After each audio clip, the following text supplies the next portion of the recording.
Hello， 大家好，我是宇哥。今天呢，我们来讲奎格利预言。琼·奎格利呢是美国著名的星象家、通灵师，因为预言非常准确呢，还被当时是州长的里根呢聘请为身边的贴身顾问。在遇到一些难以抉择事情的时候呢，都会问他意见。后来呢，里根当上总统之后更是非常的相信奎格利的通灵预言，甚至达到了痴迷的程度。而奎格利呢还预言在2024年白宫呢会迎来首位女主人，以及呢俄乌冲突会熄灭。他还说呢海峡间的冲突呢也会熄灭。让我们进入今天的故事奎格利2024预言。以下的故事非常玄幻，大家理性观看。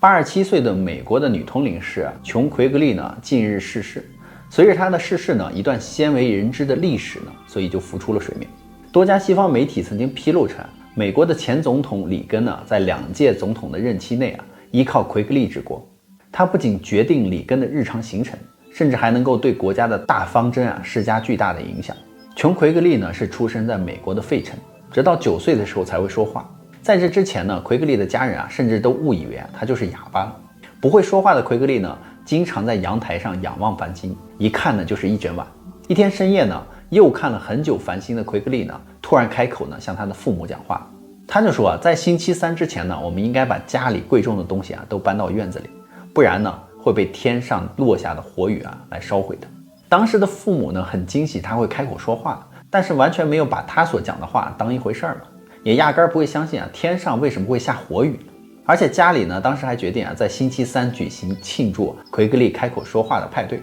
在派对上呢，他的父母还将这个预言呢当成笑话告诉了在座的所有人。当时所有人都认为呢，奎格利因为是不能够熟练讲话嘛，所以是胡言乱语嘛。那派对举行一会儿之后呢，奎格利突然就发疯一样的将食物都扔到了泳池里，把所有人当时都吸引了过去。就在大家都感到惊讶的时候呢，一辆运输燃油的大卡车呢在奎格利家附近就发生了事故，引起了爆炸。于是油罐被点燃的油呢从空中就散落到了他家的屋顶上，将房子和屋里的东西都烧毁了。被眼前景象惊呆的众人呢，这才意识到奎格利的预言是非常准确的。从那之后呢，周围的人都开始找奎格利预言，几乎呢都完全正确。一时之间呢，奎格利的通灵神婆的声誉在费城呢家喻户晓。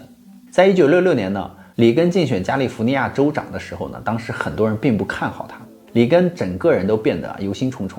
那在朋友的推荐之下呢，里根当时就见到了琼·奎格利，并向他说出了心里的焦虑。那在琼·奎格利测算预言之后呢，就非常肯定地告诉里根你会如愿，而且是连着2次。后来呢，里根果然成功地当选了州长，还连任了2届。在1980年呢，里根想要代表共和党呢参选总统，但是同为共和党的前总统福特呢，在基辛格的怂恿下呢，也想要代表共和党再次参选，并且呢，福特的支持率还比里根高很多。当时的里根呢，还准备退出。按奎格利给他测算之后，就告诉他说不要退出，你会是这次的代表。福特呢会失去一条胳膊，那条胳膊呢将归于你，你会胜出的，不仅是代表呢，还会成为总统。后来呢，福特被视为的左膀右臂的基辛格呢临阵倒戈转而支持了里根，所以里根由此呢成为了共和党代表参选总统，并成功的当选了美国第40任总统。里根因此呢更极度的相信了奎格利。奎格利呢也准确地预言到亚洲的改革开放，以及里根遇刺、里根连任、日本经济的衰落、苏联解体等重大事件。在2004年呢，里根因为肺炎辞世，奎格利呢也随之回家乡费城隐居，依旧呢会经常的观察星象，把星象得出的预言呢用鹅毛笔写在羊皮纸上，锁进了一个里根送给他的铜箱之中，只会在每年的6月5日这一天呢为纪念故人公布5条预言。那以下呢就是关于2024年的5条预言了。第一条他说我亲密的总统去世的20年后呢，这一片土地上的白天呢会短暂的变成黑夜，意思有可能是雾霾和空气污染吗？而白宫呢将迎来首位女总统，这位女总统呢不是通过竞选获胜的。第二个预言呢，他说俄乌燃起的冲突呢会熄灭，一个大的变故会发生在3月。但世界的目光呢会被吸引到线隔开的2边，发生在雪山上，那有可能就是发生在喜马拉雅山附近的事件。紧接着呢，又会瞩目的看向被吞噬的月亮，代表今年月球呢会有事情发生。那3个举足轻重的执掌权杖的人呢，他说将会去世，那会是谁呢？第3个预言他说火会在海峡之间呢突然燃起，又很快熄灭。渔夫想要捡回海螺，已经到了脚边呢，却并不会马上的被捡起，而是环绕着一圈又一圈，直到海螺呢自己滚到了鱼桶之中。那是否寓意着他会主动回来呢？不需要强迫呢？他还说非洲的领土上燃起的火呢会被红色的羽翼浇灭，点燃那些火的铁塔国家呢将会失去那片土地，同时呢掉落手中的权杖。人口最多的国家呢将会把权杖捡起。那意思有没有可能就是说欧美会失去那片土地，而人口最多的亚洲呢将会得到这片土地呢？第4个预言就是科学呢会取得重大的突破，通过人工智能出现普通人生存的空间会被进一步压缩到虚拟的世界当中，逐渐就变成了一种商品。未来呢所有的疾病都有可能会被攻克，现实生存的人的寿命呢将会成倍的被延长，这和财富的多寡会成正比的。第5个预言他说自然灾难会增多，热的持续的时间会比冷的要长，而干旱和洪水的出现在很多同一个地方，大地呢会再一次的震动，岛屿高山呢会喷出火和岩浆，灰烬会和樱花瓣一起飘落，覆盖一半的地方，海水呢将淹没一些地方。这难道是暗指日本的富士山喷发吗？以及岛屿部分沉没吗？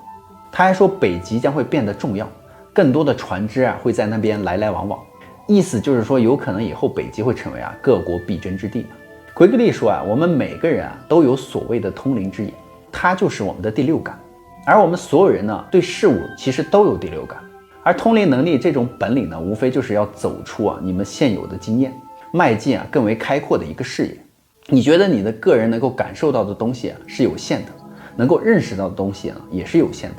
那通灵能力呢就是让你去感受更多，认识更多，这种本领呢能够让你触及到你周边更大的真相，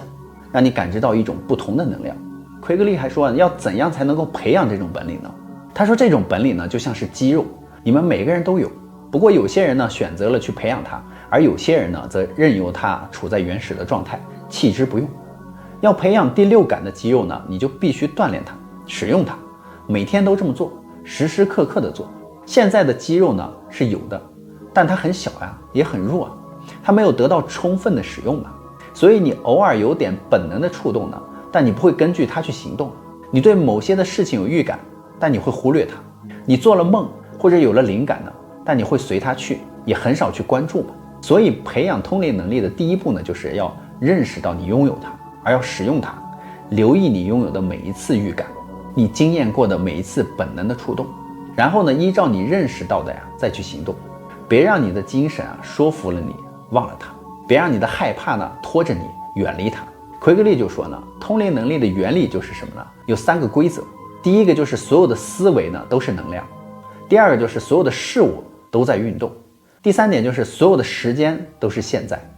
通灵者能够经验到通灵现象的结果，那是一种能量的震颤。有的时候呢，他说脑海中形成一些画面，有的时候是某个以文字形式出现的思维。通灵者对这些能量的感受呢会变得很敏锐。他说刚开始的时候呢，这可能是不容易做到，因为这些能量会非常的轻盈，非常多变，非常的微妙，就像是夏夜最轻柔的微风一样。你可能感受到它吹过你的头发，但也有可能感觉不到，就像远方最轻微的声音，你觉得你有可能听到了，但是呢你无法确定。就像你的眼角余光看到最暗淡的一束光，你肯定呢它就在那里，但是当你转过头去的时候呢，它却已经消失了，无影无踪。那它真的存在过吗？奎格利说呢，我们拥有的感官呢是6种，不是5种，它们分别是嗅觉、味觉、触觉、视觉、听觉和知觉。每当你拥有某个思维呢，它会发出能量，那通灵者呢就会捕捉到这种能量。真正的通灵者呢是不会停下来解释的，只可能是随机的说出那种能量带来了什么感觉。这就是通灵者能够说出一些我们在想什么的原理。他说你有过每种感受呢都寄居在你的灵魂之中吗？你的灵魂就是你所有感受的总和，它是储藏库。有些感受呢，哪怕它已经被你放在那里好多年了，真正的开放的通灵者呢也能够在此时此地感受到它们。就是因为在通灵者的第6感中呢，时间这种东西是不存在的，所以通灵者能够在幻境中看到过去。在通灵者的幻境中呢，明天也是不存在的，所有的事情在此时此刻发生，每个事件发出一种能量波，在宇宙的感光底片留下无法磨灭的图案。在通灵者的视线以及感受中呢，明天的图案仿佛就正在此刻发生。所以通灵者能够预言未来。从我们的生理方面而言呢，这是怎么能够做到的呢？也许在本身实际上并不知情的情况下呢，是由于注意力的高度集中，所以通灵者呢将他本人的亚分子组成部分散发出去。你可以管这个部分叫做思维。反正呢，他的思维以极快的速度呢冲向了太空，以足够快的速度呢穿越足够远的距离，于是能够回过头来呢从远方看见你尚未经验的现在。所以通灵者的亚分子组成的部分就吸收了他集中注意力看到的画面和能量，随后带着那些能量呢再以极快的速度回到了通灵者的本体。于是呢，通灵者就会看到一幅画面，或者有一种感觉，就立刻将它描绘出来。这里有很多朋友可能就会问了嘛，那通灵者为什么有很多的预言都是错误的呢？也就是很多预言都没有发生，这是为什么呢？那奎格利就说呢，因为通灵者所做的不是预测未来，他们只是在永恒的此刻呢，对各种可能出现的情况中的一种进行了观察，并说出了他看到的景象。做出的选择呢，永远是通灵者解读的对象。他完全可以做出别的选择，也有一些跟预言毫无关系的选择。而永恒的此刻就包含了所有可能出现的情况，所有的事情呢都已经发生了，以上百万种不同的形式发生了，就像是有无数个平行宇宙在发生一样。所以只能根据你们的觉悟来做出选择，这就是他预言的真相。传说里根夫妇呢，当时在白宫最喜欢一个带有神秘色彩的日历。那这个日历呢是放在白宫的办公厅主任唐纳德·里干的办公室内。从1985年的1月起呢，里干每一天上班的第一件事情就是仔细看这个日历，然后安排总统的日常活动与工作。那这个日历呢与普通的日历一样，它有年月日的标记，但不同的是每月每日的下面呢都会有一道线条，